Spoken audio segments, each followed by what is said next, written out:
Gerą dieną, šiandien pristatome jums Peugeot 3008 2017 metų su senuoju geruoju varikliu, su senaja gerąja dėže.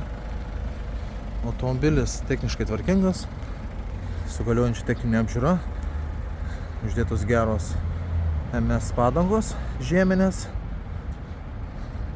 klimato kontrolė, LED žibintukai, automobilio rida 269 000, su navigacijom, su lapkytėm, su multifunkcija, salonas paprastas,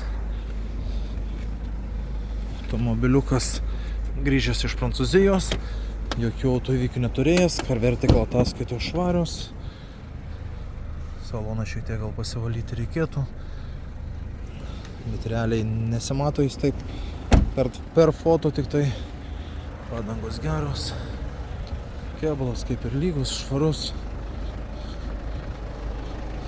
nemuštas, nedaužtas,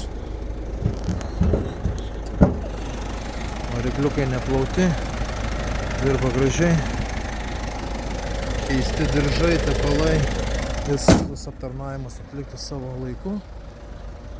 Ant kėbulo šitokia duobelė yra, daugiau šitoks dar įbrėžimas, kuris poliruosis. Už tai paderėsime, automobilio kainytė 10 500 galutinė. Tai jeigu ką sudomino, prašome kreiptis. Jeigu domina koks kitas automobilis, rašykite. Taikos 145C, galite atvykti nuo 9 iki 6 valandų vakaro. Aikštelė atrakinta. Kitų laikų pasiskambinti, sutarsime. Tad ką, gražios dienos.